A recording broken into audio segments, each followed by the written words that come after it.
grace upon my life. Bless the name of the Lord. The Bible says, bless the Lord, O my soul, and all that is within me, bless his holy name. Let your soul bless God this morning on this very first Sunday of the month of March. Let your soul magnify the name of God. Appreciate him, exalt him, and say, God, you are good. God, you are great, you are mighty, you are wonderful. You are the mighty God, you are the El Shaddai. Lord, we praise your name. Thank you, Father. In Jesus' mighty name, we have prayed. Father, I thank you for your grace upon us this morning. I ask the Lord, because you speak the world into existence, and because you speak new life into your children to give us the light of the knowledge of your glory in Christ Jesus, I ask this morning, oh Father, let the ray of your truth shine in the darkness of our hearts. Give us the grace to receive your word and rejoice in it. Convict us of our sins and let Christ's sufficiency be made known to sinners and bring them to his loving grace of conversion, that the weak be strengthened and even Christ's body be built up. This we ask through the same Jesus Christ our Lord. Put your hands together for Jesus.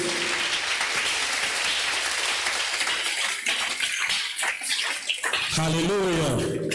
You may please have your seat. Let me start by first appreciating God, the Father of our Lord Jesus Christ, who has given us another opportunity to be alive, to see the month of March in the year 2021. Even though in the midst of life's challenges, may his name be praised forever in Jesus' name. I want to hear your amen very well. Today is the first Sunday of the month of March, and I want to pray for somebody here this morning. This month, God shall rise and turn your adversity to progress. I can't hear your amen. Your amen is very weak. I said God will arise and turn your adversity to progress. He will turn your trials to triumph. He will turn your problem to promotion. He will give you a new song. The anointing of victory and dominion shall rest upon you. God of mercy shall make your life a success story and make your life attract favor and blessing. In the mighty name of Jesus. That is your portion this morning.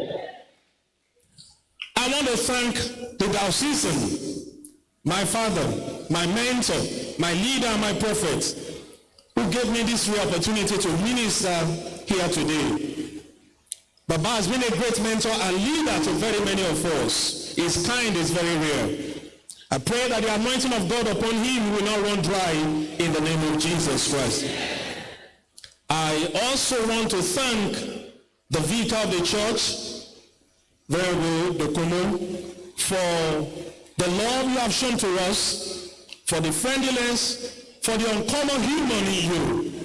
Baba, I pray for you. God will continue to bless you and bless your ministry in the name of Jesus Christ. I want to thank other members of the priesthood, my brother clergy. I pray God will bless you, and all those who work with the ministers of God, the readers and the choir.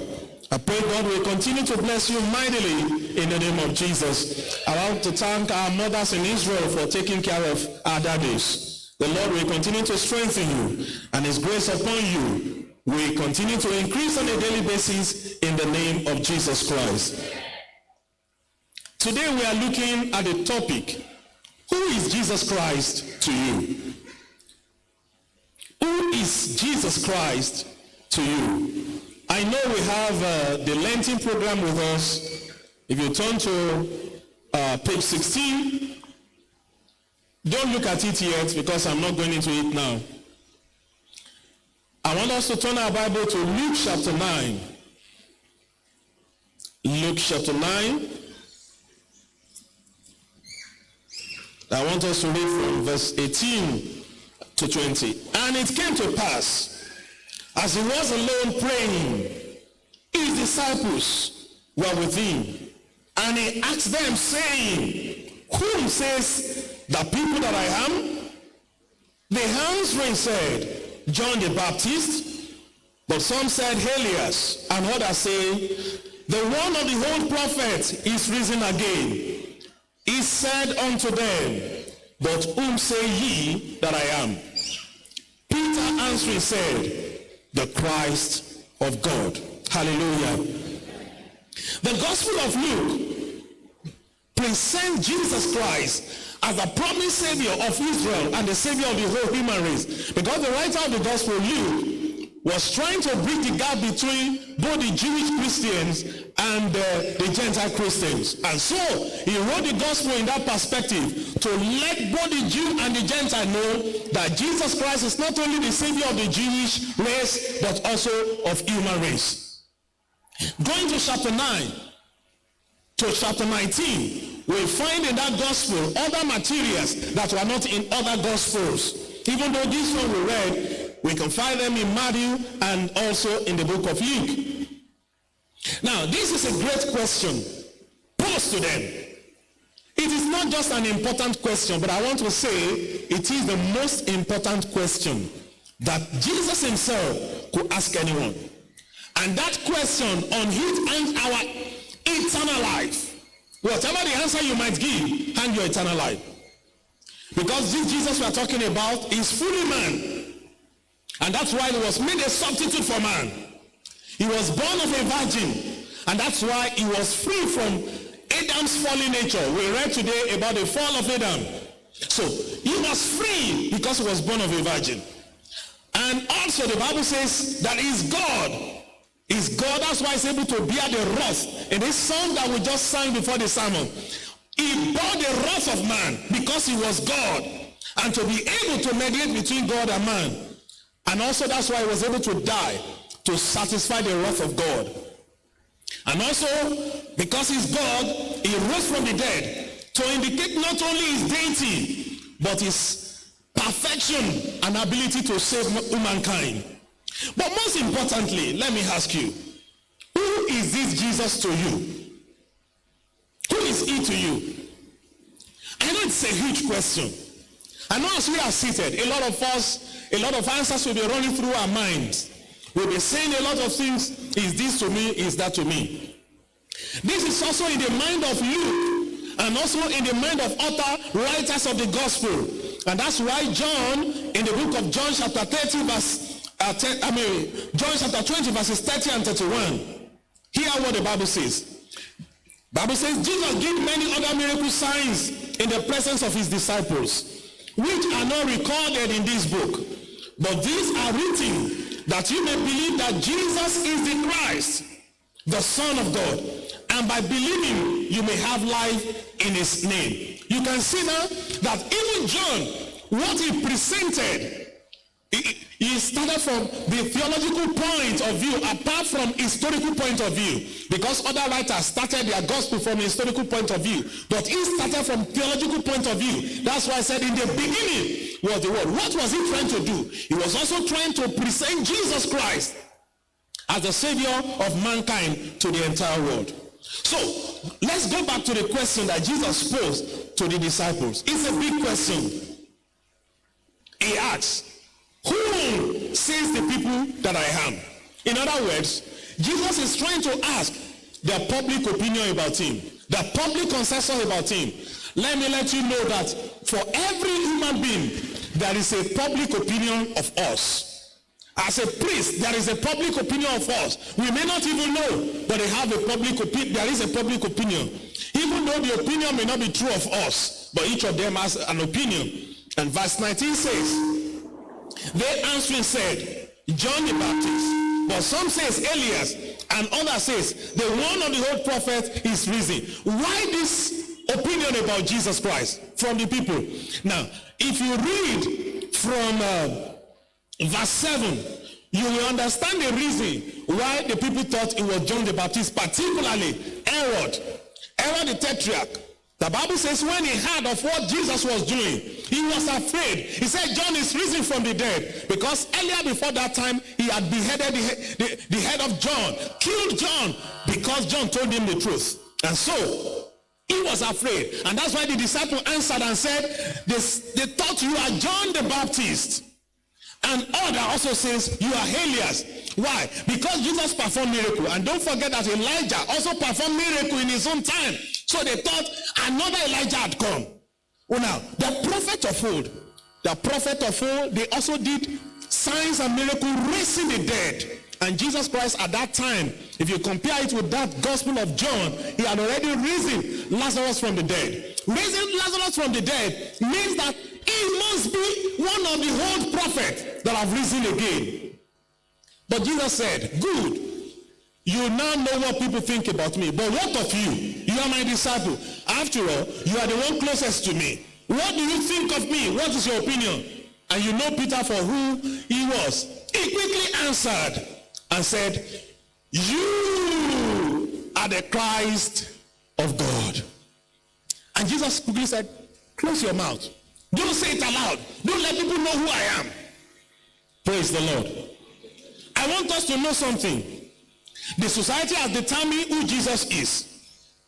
But the disciples themselves need to personally confess who Jesus is to them. So that it might solidify what they think of Jesus. And I want us to know today that a couple of things that we need to clarify and solidify at this point. What I mean is by this is that your opinion of Jesus Christ, my opinion of Jesus Christ, does not change who Jesus is.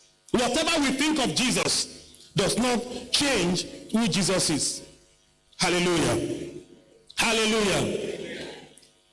What Jesus was doing was not looking for somebody to tell him his identity. He knew who he was. He knew he's the King of Kings, the Lord of Lords. But he just wanted to know whether the disciple actually knew who they were following. Hallelujah. Regardless of what the answer of the disciples might be, that will not change who Jesus is. I tell you that because we live in a world dictated by relativism. That is what we call relativism. Everything is relative. People will tell you a lot of things. We have a lot of people in the world today, they tell you a lot of things. They are relative. That may be true for you, but it's not true for me, because who Jesus is will not change. No matter the relativism we have in the church today or in the world today, Christianity today has become something debatable. A lot of people have been saying a lot of things, and I think recently, I don't know if our fathers in the Lord have read, the canon in North American people. They are trying to say, let us also try to be lenient with the homosexual people. It is their nature. Their nature is tending towards the same, whatever thing you think, it doesn't change the truth of the gospel. Praise the Lord. Praise the Lord. And today, when you ask people, who is Jesus to you? They think they are defining who Jesus is. Because if I ask you the same question, who is Jesus to you? He says, he's the healer. He's the this and that. We are not defining Jesus. So Jesus is who he is. So we are not trying to look for answer. And you get different answer. He's my Lord. He's my this. He's this to me. He's my protector. He's my whatever he is to you. But more importantly, it scares me some of the answer that people will tell us or will give us. And that is why you see a lot of people running to churches today. When you hear prayer something or something, everybody will run there as if as if Jesus is lost and they are trying to find him. Hallelujah. I don't know if you are among those people who don't even understand who Jesus is, and you think until you get to Ishagata, you will not see Jesus. Or if you get to Ikeja, you will not see Jesus. Or if you don't go to Ibadan Expressway, you will not see Jesus. Jesus is not lost too. And Jesus is not in search of his identity. It is you that is lost, and you are searching for identity. Jesus is who he is. But on the other hand, it matters greatly who you say Jesus is, because it matters in relation to your own eternity and salvation. Why? Because faith is not mystical. Our faith rests upon the foundation of the truth that we believe. Our faith is not mystical. It rests on the foundation of what? The truth that you believe. And that's why Jesus said, and ye shall know the truth, and the truth shall set you free. The question is, have you known the truth about Jesus so that you might be free? Praise the Lord. Praise the Lord. Paul, the apostle, was warning the Christian believer in Corinthians, and he said in 2 Corinthians chapter 11 verses 3 to 4, but I am afraid that as the serpent deceived Eve by his craftiness, your mind will be led astray from the simplicity and purity of devotion to Christ. For if one comes and preaches another Jesus, whom we have not preached, or you receive a different spirit which you have not received, or a different gospel which you have not accepted, you bear this beautifully. Now, you know that a lot of people today, they are still defining Jesus for them. And that's why I call us human beings as we are very gullible. We don't understand who we believe. That's why I remember those days back when I was in the seminary, I went somewhere and that person saw me and said, so you are in the seminary? I said, yes. He said, why are you in that church? He said, what's the meaning of that? He said, you are not supposed to be in that church. You are supposed to be in another church. He said, what's the meaning of that? He said, those people don't know Jesus. I said, who is Jesus? Even you that is telling me, do you know Jesus? You don't know him. Because if you know Jesus, you will not say what you are saying. And so, we find these people telling people another gospel, the Jesus you have not heard of. The Jesus that the Bible did not describe. And if you want to know who Jesus is, you need to know the Word of God. Back to our pamphlets today. I briefly want to conclude or further go on by saying, who is Jesus to you? I want us to look at what we have here. For you to fully understand the person of Jesus of Nazareth, you need to understand his work and ministry. The Bible says in John chapter 5, that verse 36, that the work that he does, they are the one that bear witness to him that he is sent by the Father. The work that he does. You know, in those days when we got converted, and they are trying to do follow-up for us and teaching us, you know, doing discipleship for us. One of the portion of the scripture we were told to read to understand who Jesus really is John's Gospel. A new convert must read Gospel of John to really understand who Jesus is. And truly, when after reading that book of John, I really have a clear understanding of who Jesus is. So I don't need anybody to come and tell me and start to define Jesus for me because I have known Jesus. Because in his word, he has actually told us who he is, giving us his clear identity. So if you look at his ministry was a life-touching one, a soul-winning, accompanied with miracle signs and wonders. And that's why Acts chapter 10, verse 38 says, and now our God anointed Jesus of Nazareth with the Holy Ghost and with power, who knew what? Went about doing good, healing the sick, and all that were oppressed of the devil, for God was with him. These are things you need to know to really understand who Jesus is to you, the anointed of the Lord. Now when you study the patience, number two things there is when you study the patience and humility of Jesus. As a preacher described him, that the ability to wait and keep right attitude while waiting. Now, one of the important things for us to also learn from Jesus, so that we may know who he is Jesus loved people to be patient, as he is also patient, and also learn the act of humility. Philippians chapter 2 from verse 5 say that we must also learn this of Christ. He thought it not robbery to be equal with God. He learned humility. He learned obedience. He obeyed himself. You know, he obeyed God. He said, let this mind be in you. The mind of Christ. And that's why you know who Christ is. A lot of people today, I know they try to redefine the gospel. Some will say that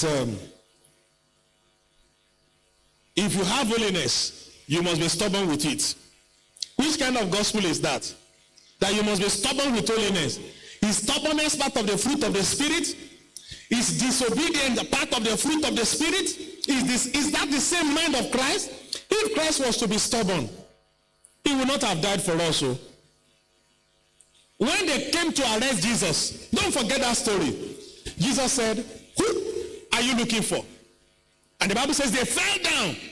So, in spite of the fact that they still fell down 2 times, they still went ahead to arrest Jesus. That should have told them that this is not an ordinary man.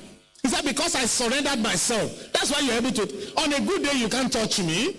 He said, I have the power to command legions of angels from heaven to rescue me. That's who Jesus is. He submits himself. Because many of us don't know who Jesus is to us, we have not learned the act of submission. Some of us will love insubordination.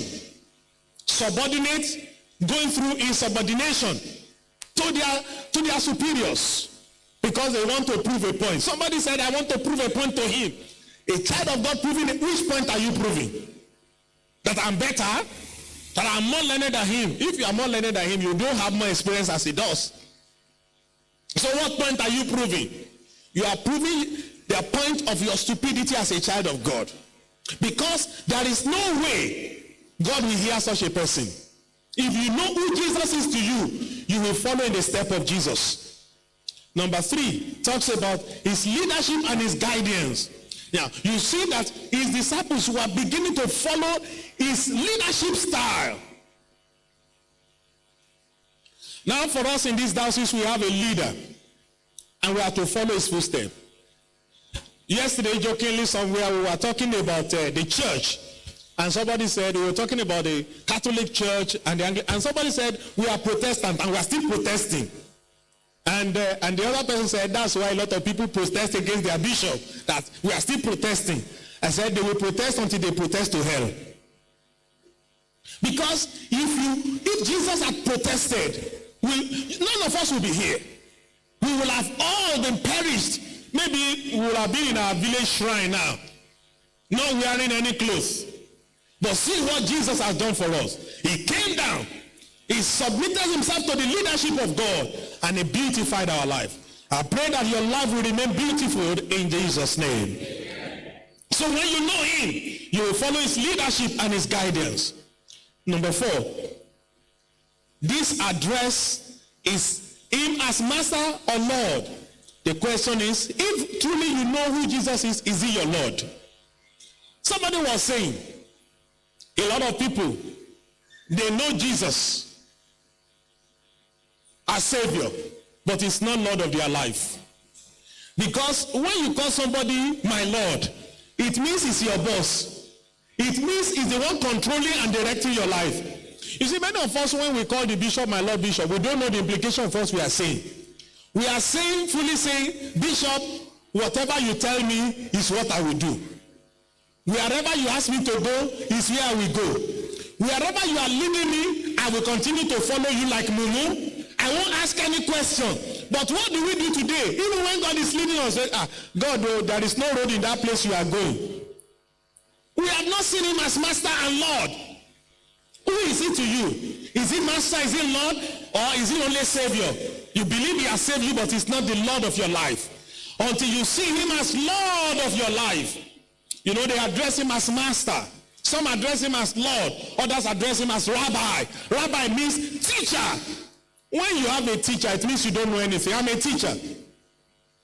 When I teach in the class, and you know, sometimes you have some overzealous students, and they try, if you know, you will not be here.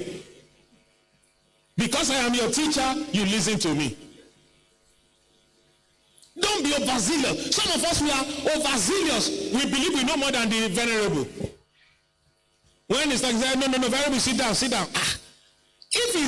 If you know, you will have been the archdeacon.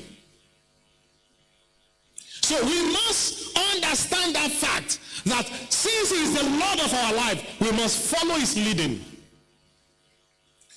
As I was praying yesterday morning, the Lord laid some things in my heart that I need to do urgently this week.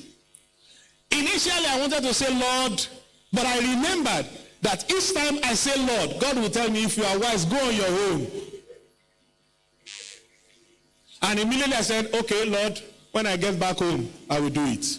We must understand this fact. If he's Lord of our life, we must be able to do it. There is one beautiful thing God has taught me. If I am the Lord of your life, If I tell you go, you will ask me question, why must I go? It is not time to go. It is not the right time.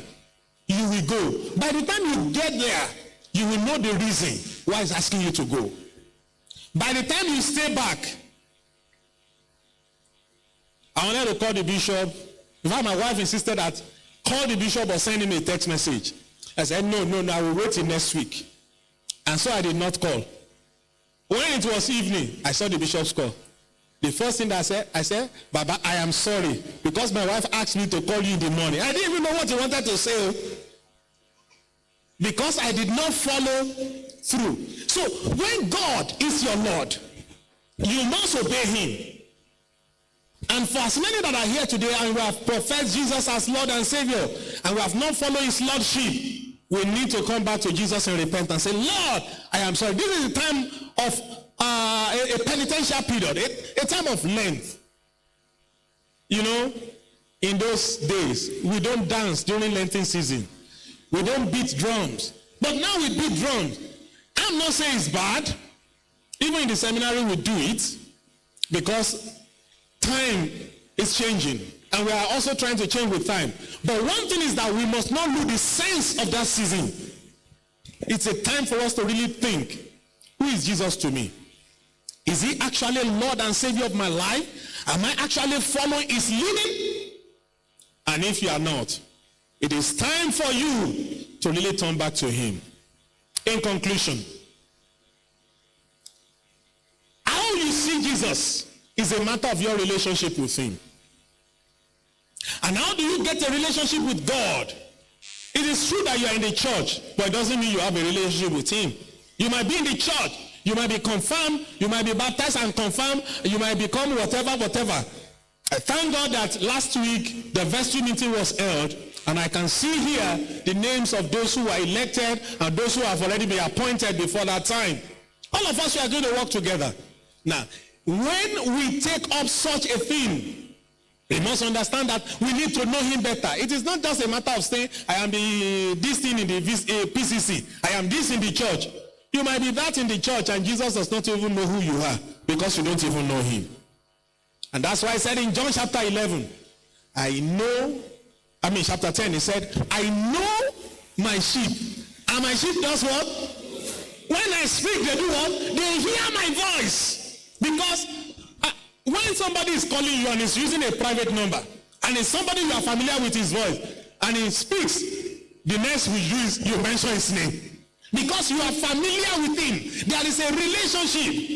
Do you have that relationship with Jesus? Do you see him just simply as Jesus, the man of Galilee, who performed miracles, who turned water into wine, who healed the people? You come to the church, heal me, and everything you are running to every prayer meeting, running to every solution hour, running to this and that. Heal me, I want healing, I want breakthrough, I want to have money. Is that the reason why you are following Jesus? Jesus is actually far more than that. So you need a personal relationship with Jesus so that you can understand who he is, particularly at this period of prayer and fasting. If I ask now, how many of us are actually fasting? I know many of you have even eaten this morning. Even though you came for 7 o'clock service, some of you have taken, even though I know today is not supposed to be a fasting day, but that's what you do every day. A lot of people, very few, fast. Because if you ask people, I've seen a lot of people say, I really know. You have forgotten. The Lord will have mercy upon us in the name of Jesus Christ. You need to first acknowledge him as Lord and Savior. This will make you surrender to him, after which you will continue to know him more intimately as you maintain a constant daily fellowship with him. And I pray that today, before you go, Jesus will reveal himself to you. Just as he revealed himself to Saul on the road, he said, who art thou, Lord? Who told him he's Lord? Who told him he's Lord? But when he saw it, he knew it is no other person than the Lord. And after that time, his life changed. After today, your life will change. As after now, your story will change. People that will see you after now, they will see the glory of God upon you. People that will see you after now, they will see Jesus in you. And they will call you Omo Jesu. They will call you Iya Jesu in the name of Jesus. Please bow your head as we pray. I want you to talk to God this morning. We have had the word of God, the word of life. I want you to talk to him. Jesus, I want to know you more. Lord, show yourself to me. I want to know you more. Paul says, that I may know him and the power of his resurrection and the fellowship of sharing in his suffering. Jesus, I want to know you more. Reveal yourself to me this morning. Let me not go home without knowing you more than I do before. Open your mouth and talk to God. In Jesus' mighty name, we have prayed. Rise on your feet as I pray for you. For those of you who have not actually surrendered to the Lordship of Jesus, or that you are making up your mind that, Lord, I have surrendered to you, but I want to submit to you completely. Surrendering to him is different from submitting to him.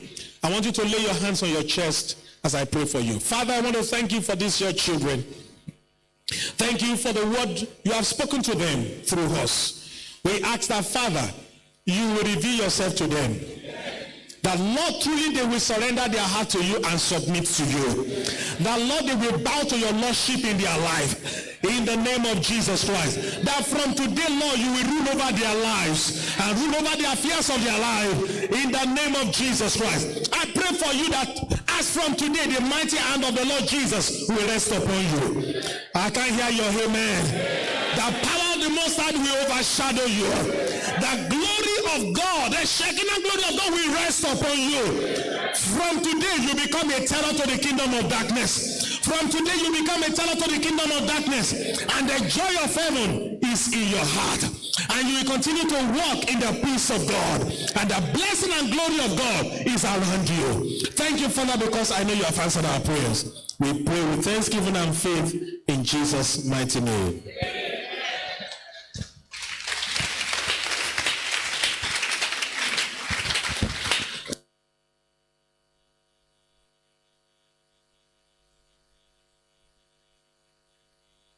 Shall we appreciate our Father in the Lord again? Appreciate him.